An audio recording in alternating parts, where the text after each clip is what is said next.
সম্মানিত দর্শকবৃন্দ, আসসালামু আলাইকুম ওয়া রহমাতুল্লাহ। আশা করি আপনারা সবাই ভালো আছেন, সুস্থ আছেন। আজ আমরা আল কুরআনে অতীত জাতির ইতিহাস ৮২তম পর্ব ভিডিও প্রকাশ করতে যাচ্ছি। আল কুরআনে বনি ইসরায়েল জাতি সম্পর্কে আলোচনা করা হয়েছে।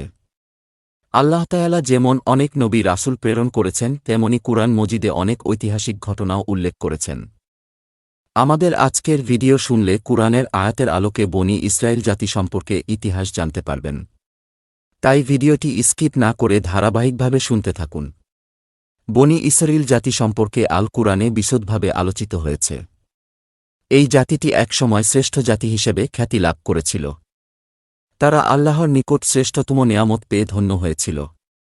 কিন্তু তারা আল্লাহর সাথে তাদের কৃত ওয়াদা বারবার ভঙ্গ করে আসছিল। বর্তমান সময়ে ইহুদি ও খ্রিস্টান এই দুটি জাতি বনি ইসরায়েল জাতির উত্তরসূরি। পূর্বে যেমন তারা অনৈতিক কাজের সাথে জড়িত ছিল, বর্তমানেও তারা নানারকম অনৈতিক কাজের সাথে জড়িত আছে। পৃথিবীতে অসংখ্য জাতির মধ্যে বিশ্বে একমাত্র বনি ইসরায়েল জাতি ক্রমাগত ৪,০০০ বছর থেকে সমগ্র মানব জাতির সামনে দৃষ্টান্ত হয়ে বেঁচে আছে।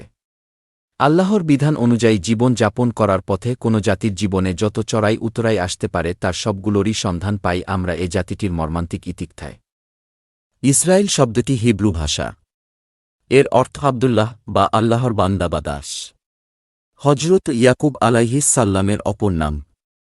এটি আল্লাহর পক্ষ হতে হজরত ইয়াকুব আলাইহিস সাল্লাম উপাধি লাভ করেছিলেন। হজরত ইয়াকুব আলাইহিস সাল্লাম ছাড়া অপর আর কোনো নবী দ্বিতীয় নামে আখ্যায়িত হননি। তিনি ছিলেন হজরত ইসহাক আলাইহিস সাল্লামের পুত্র এবং হজরত ইব্রাহিম আলাইহিস সাল্লামের প্রপুত্র। হজরত ইয়াকুব আলাইহিস সাল্লামের বংশধরকে বলা হয় বনি ইসরায়েল। বর্তমান ইসরায়েল রাষ্ট্রটি এ নামেই পরিচিত হয়েছে। হজরত ইয়াকুব আলাইহিস সাল্লামের পুত্র হজরত ইউসুফ আলাইহিস সাল্লাম বনি ইসরায়েলকে মিশরে স্থাপন করেন এবং সে অসংখ্য নবী জন্মগ্রহণ করেন।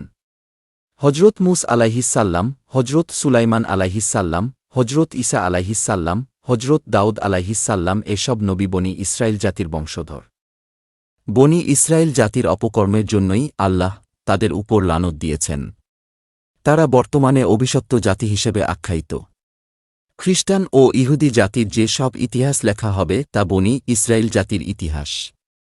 তাই এ জাতির ইতিহাস বেশি লেখার প্রয়োজন নেই। আল কুরআনে যে সমস্ত আয়াতে বনি ইসরায়েলকে সম্বোধন করা হয়েছে, এখানে তা উল্লেখ করা হল।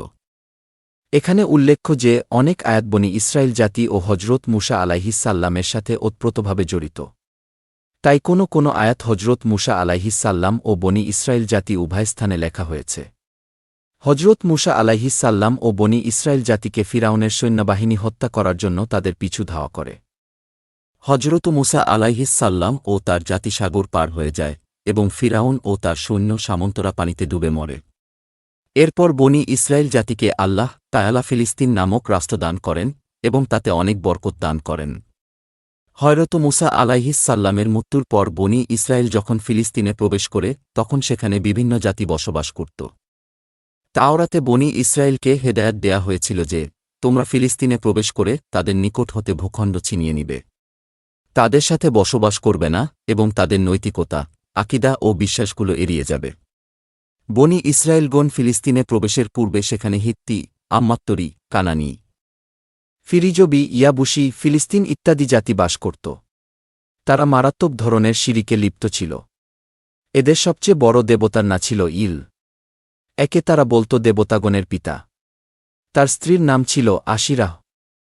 তার গর্ভজাত সন্তানদের থেকে ঈশ্বর ও ঈশ্বরীদের একটি বিশাল বংশধারা শুরু হয়।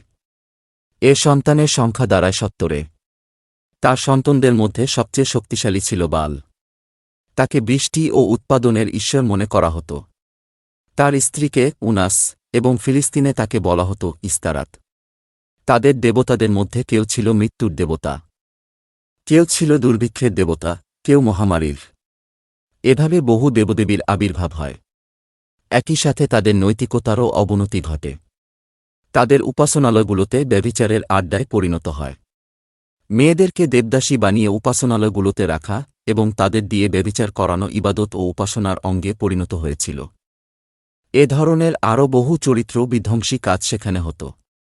হজরত মুসা আলাইহিস সাল্লাম এর মৃত্যুর পর বনি ইসরায়েলরা ফিলিস্তিন রাষ্ট্র দখল করে নেয় বটে, তবে তারা কোনো ঐক্যবদ্ধ রাষ্ট্র গড়ে তুলতে পারেনি। তারা গোটা ফিলিস্তিন অঞ্চলকে তাদের বিভিন্ন গোষ্ঠীর মধ্যে বিভক্ত ও বণ্টন করে নেয়। বনি ইসরায়েলের 12টি গোত্র ছিল। গোত্রগুলো হল: ১ বনু ইয়াহুদাহ, ২ বনু শামাউন, ৩ বনু দান, ৪ বনু বনি ইয়ামিন, ৫ বনু আফরায়াম, ৬ বনু রুবন, ৭ বনু জাদ্দ, ৮ বনু মুনাস্সা, ৯ বনু আশকার, ১০ বনু জুবুলুন, ১১ বনু নাফতালি, ১২ বনু আশের। বনি ইসরায়েলগণ ফিলিস্তিনে প্রবেশ করে তাওরাতের শিক্ষা একেবারে ভুলে গিয়েছিল। ফলে তারা তাদের লক্ষ্য অর্জন করতে পারল না। গোত্রপ্রীতি ও গোত্রীয় বিদ্বেষে তারা এত মত্ত হয়ে গিয়েছিল যে প্রত্যেক গোত্র তাদের বিজিত এলাকা নিয়ে একটি রাষ্ট্র প্রতিষ্ঠা করল। এই বিচ্ছিন্নতার কারণেই তারা মুশরিকদের পুরাপুরি নির্মূল করতে পারেনি। তাদের বিজিত এলাকায় মুশরিকদের ছোট ছোট রাষ্ট্রগুলি জয় করতে পারল না। তাওরাত কিতাবে বনি ইসরায়েলদের সাবধান করা হয়েছিল যে তোমরা পৃথিবীতে দুবার বিপর্যয় সৃষ্টি করবে।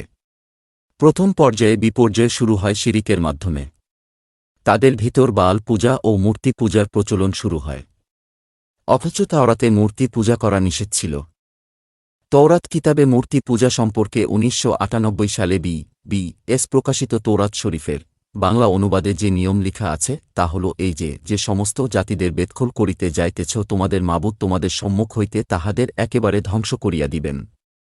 কিন্তু তাহাদের বেদখল করিবার পরে যখন তোমরা তাহাদের দেশে বাস করিবে তখন সাবধান হইবে, যাহাতে তোমাদের সম্মুখ হইতে তাহার ধ্বংস হইয়া যাইবার পরে তাহাদের দেবদেবীর বিষয়ে তালাশ করিতে গিয়া তোমরা ফাঁদে না পড়ো এবং জিজ্ঞাসা না করো এই সমস্ত জাতি কেমন করিয়া তাহাদের দেবদেবীর পূজা করিত, আর শেষে বলো আমরাও তাহাই করিব। তোমরা তোমাদের মাবুদ আল্লাহর ইবাদত তাহাদের পূজার মতো করিয়া করিবে না, কারণ তাহাদের দেবদেবীর পূজায় তাহারা এমন সমস্ত জঘন্য কাজ করে যাহা মাবুদ ঘৃণা করেন। এমন কি তাহারা তাহাদের দেবদেবীর নিকট তাহাদের ছেলে মেয়েদের আগুনে পুড়াইয়া কুরবানি করে। আমি তোমাদের যে হুকুম দিলাম সেই সমস্ত তোমরা পালন করিবে, ইহার সঙ্গে কিছু যোগও দিবে না, আবার ইহা হইতে কিছু বাদও দিবে না। তারা এক আল্লাহর ইবাদতের পরিবর্তে বাল সহ অন্যান্য দেবদেবীগণের সেবা করতে আরম্ভ করেছিল। এই জন্য আল্লাহ তাদের শাস্তি দিয়েছিলেন। এ বিষয়ে ১৯৯৮ সালে বি.এস প্রকাশিত তৌরাত শরীফের বাংলা অনুবাদে তাওরাত কিতাবে লিখা আছে, মাবুদ বাল পিয়ারে যাহা করিয়াছিলেন তাহা তো তোমরা নিজের চোখেই দেখিয়াছ। তোমাদের মধ্যে যাহারা পিয়রে বাল দেবতার পূজা করিয়াছিল তোমাদের মাবুদ আল্লাহ তাহাদের প্রত্যেককে তোমাদের মধ্য হইতে ধ্বংস করিয়াছেন, কিন্তু তোমরা যাহারা তোমাদের মাবুদ আল্লাহকে আঁকড়াইয়া ধরিয়াছিলে তোমরা এখনও বাঁচিয়া আছ। এ আলোচনা হতে দেখা যায় যে অন্যান্য জাতির নৈতিক অনাচারও তাদের ভিতর প্রবেশ করেছিল। এই ছিল তাদের প্রথম পর্যায়ের বিপর্যয়ের কারণ। দ্বিতীয় পর্যায়ে বিপর্যয়ের হয়েছিল এইভাবে যে ইসরায়েলগণ যে সমস্ত ক্ষুদ্র ক্ষুদ্র রাষ্ট্র জয় করতে পারেনি তারা সম্মিলিত জোট গঠন করেছিল। তারা ইসরায়েলগণের বিরুদ্ধে বারবার যুদ্ধ করে ফিলিস্তিনের বৃহদাংশ জয় করে নিয়েছিল এবং হযরত মূসা আলাইহিসসালামকে যে সিন্ধুক বা শান্তির তাঁবুত দেয়া হয়েছিল তা তারা ছিনিয়ে নিয়েছিল। ফলে ইসরায়েলগণের ফিলিস্তিন রাষ্ট্র বেদখল হয়ে গেল। এটা ছিল বনি ইসরায়েলগণের দ্বিতীয় পর্যায়ে বিপর্যয়ের কারণ।